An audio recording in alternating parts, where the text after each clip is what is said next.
የካህን ደሞዙ አስራት ነው የነበረው። አስራቱን ማን ወሰደ? ህዝቡ ወሰደ። ሙዳየ ምጽዋት የድሃ ደሞዝ ነው የነበረው። የድሃውን ደሞዝ ማን ወሰደ? ካህኑ ወሰደ። ድሃ የተቀመጠ በር ላይ ቁጭ ብሎ ሳንቲም ልመና ገባ ማለት ነው።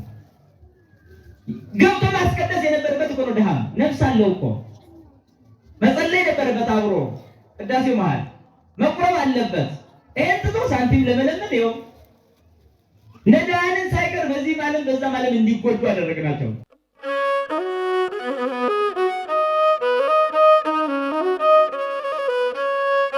አስራት ምንድን ነው ለሚለው አስራት ማለት ከ10 1 ብር ማለት ነው። ባጭሩ ከ10 1ዱን ማውጣት ማለት ነው። አስራት ማለት ሲተረጎም በኩራት ማለት ደግሞ እንስሳት ያሉ ሰው በኩር ለእግዚአብሔር ይቀርባል ማለት ነው።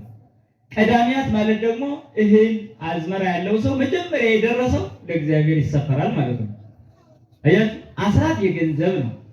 በኩራት የእንስሳት፣ ቀዳሚያት የእህል ነው።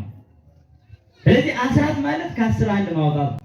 ጥቅሙ ምንድነው ከተባለ ለመላእክት 10 ከተሞች አሏቸው። ከ10ሩ ከተሞች አንዱ ከተማ የኛ ነው። 9ኙ ከተሞች ግን የመላእክት ናቸው። ስለዚህ 10ኛውን ቦታ የምንወርስ እኛ ነን። ያችን ለመውረስ ግን ከ10 1 እናወጣለን ማለት ነው። ያች አንዷ የእግዚአብሔር ናት ማለት ነው። 9ኙ የኛ ነው ማለት ነው። እግዚአብሔር ምን አለ ታዲያ? 10 ብር ቢኖራችሁ አንዱ የኔ 9ኙ የእናንተ።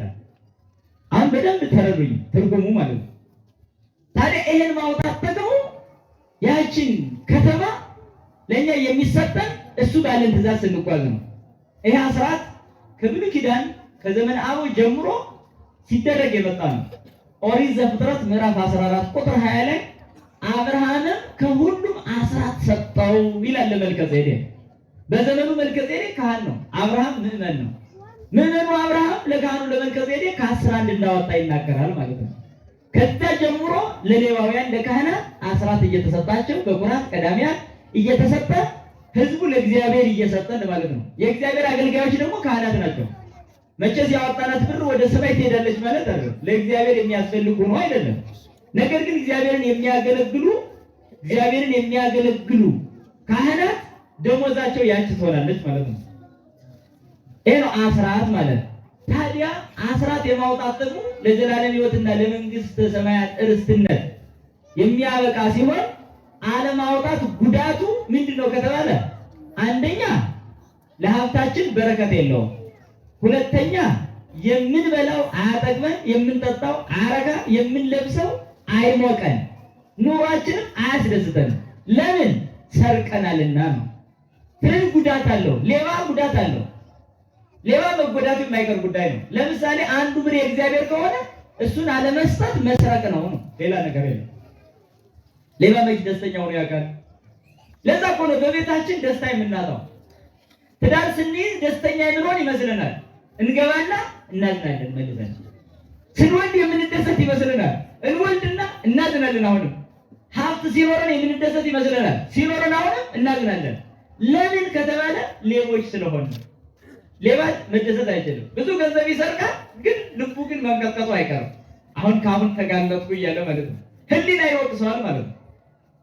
ይሄንን መጽሐፍ ቅዱስ ነው የሚናገረው፣ እኔ አይደለሁም። ምን ይላል? በትንቢተ ሚልክያስ ምዕራፍ 3 ቁጥር 8 ላይ ሰው እግዚአብሔርን ይሰርቃል ይላል። ሰው እግዚአብሔርን ይሰርቃል፣ እናንተ ግን እኔን ሰረቃችሁኝ። እናንተም በምን ሰረቅንሃል ብላችኋል? አስራቴን ሰርቃችኋል ይላል። ሰው እግዚአብሔርን ይሰርቃል ወይ ብሎ ያደንቃል እግዚአብሔር። ሌላ ቢሆን ይሁን ሰው እግዚአብሔርን እንዴት ይሰርቃል? የሰረቅን በምንድን ነው ካላችሁ አስራቴን አስቀራችሁ ይላል። ስለዚህ አስራት ማስቀረት ከ10 1 ማስቀረት ከእግዚአብሔር መስረቅ ሆኖ ተገለጠ በመጽሐፍ ቅዱስ ማለት ነው። ታዲያ ይህ ሌብነታችን ምን ያደርገናል ማለት ነው? በረከትን ያሳጣናል፣ ደስታን ያሳጣናል። በቃ ጭንቀት መከራ ውስጥ እንድኖር ያደርጋል ማለት ነው። ስለዚህ ነው ከ10 1 ብር የእግዚአብሔር ከሆነ 9ኙ የሚባረከው በዛች 1 ብር ነው ማለት ነው። ሰጠን እኮ ያ ማለት ቀሪው የሚባረከው ሲሰጥ ነው። እግዚአብሔር ያንን ያበዛዋል፣ ያበረክተዋል ማለት ነው። በረከትን ይሰጣል ማለት ነው። ራሱን ተናግሯል። ሥርዓቴን ብትጠብቁ አስራቴን ብታወጡ ሰማዩን እከፍታለሁ፣ ዝናቡንም አዘንባለሁ፣ ዘራችሁን ምርታችሁን እባርካለሁ ይላል።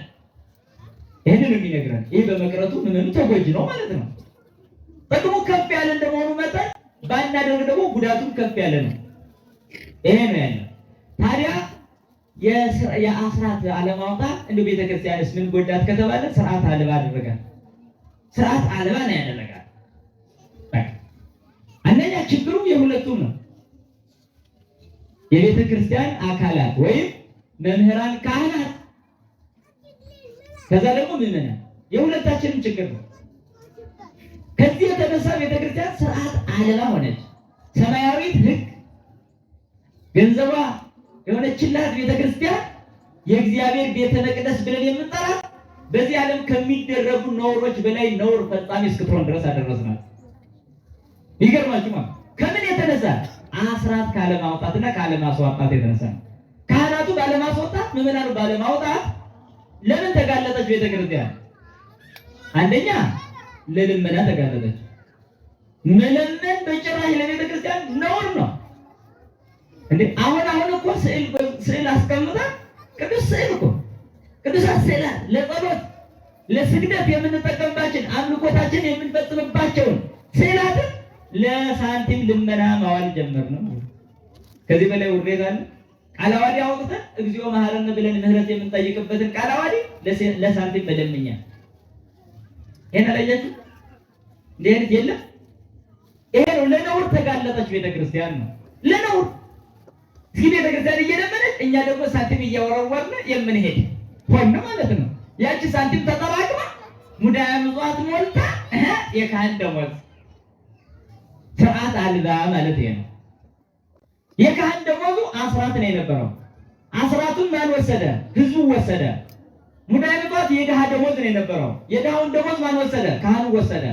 ድሃ የተቀመጠ በር ላይ ቁጭ ብሎ ሳንቲም ልመና ገባ ማለት ነው።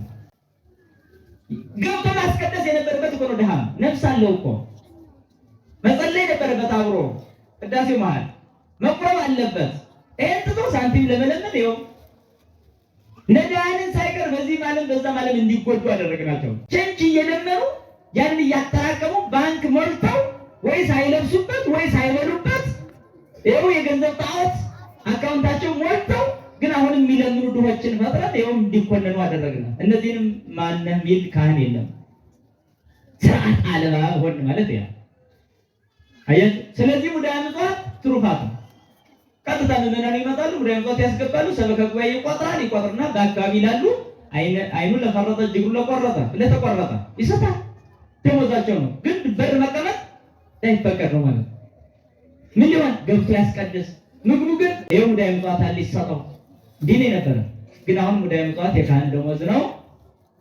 አስቡ እንግዲህ። ከዛ ደግሞ አስራት ደግሞ የህዝብ ሆኖ ቀረ ማለት ነው። አስቀረው ህዝቡ ማለት ነው።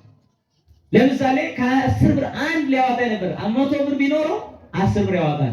1000 ብር ቢኖረው 100 ብር ያወጣል። 1 ሚሊዮን ብር ያለው ሰው 100,000 የቤተ ክርስቲያን መስረቅ አይቻልም። እግዚአብሔር ያውቅብኛል ብሎ ነው የሚያወጣው። መሸፈንም አይቻልም።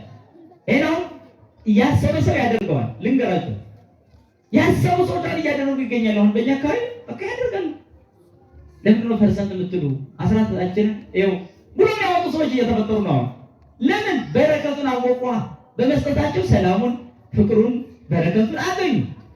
በዚህ ምክንያት ነው። ስለዚህ ስርዓት አልባ አደረግናት። ይሄንን ትተን ማለት ነው።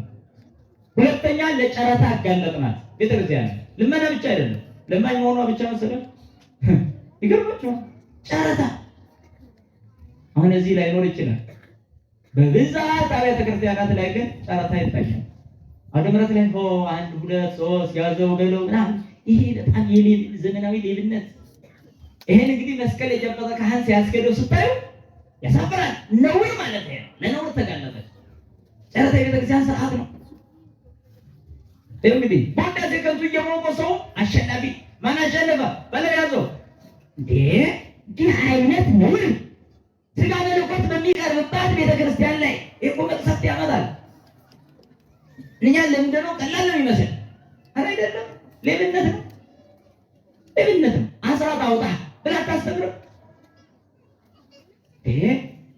ወደ የማይገባ ዶሮ ይዘው የሚቆሙ አሉ።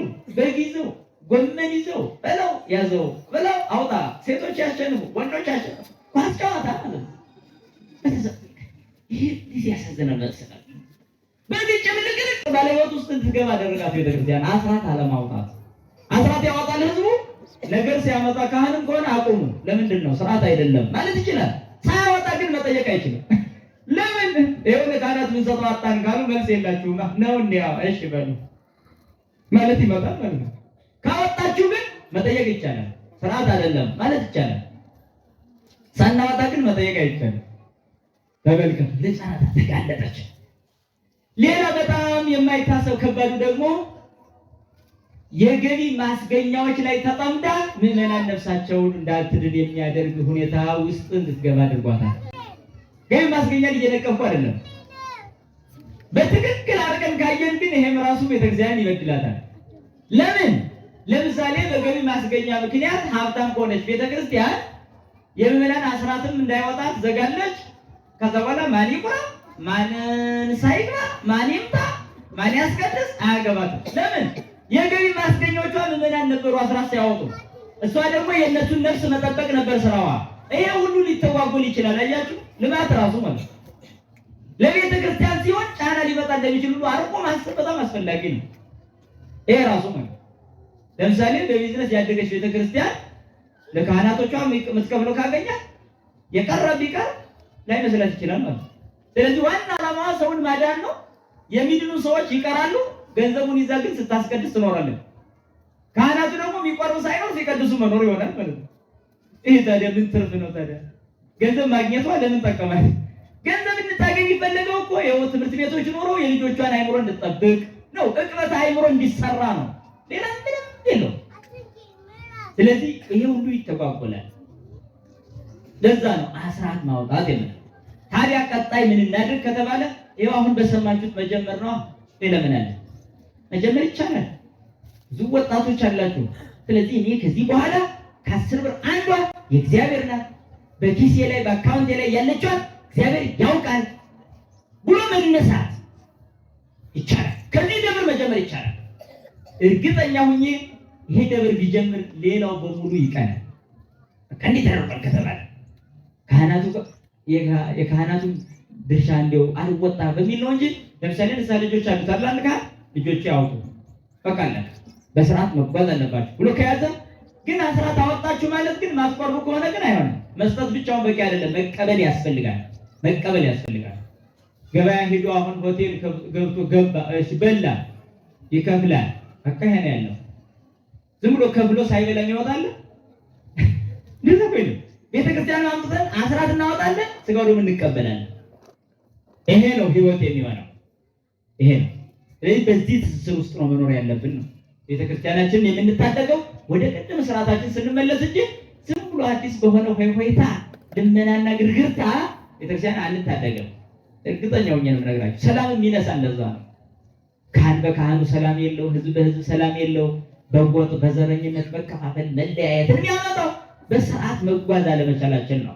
ስርዓት ካለ ግን ይሄንን ያስተካክለዋል ማለት ነው።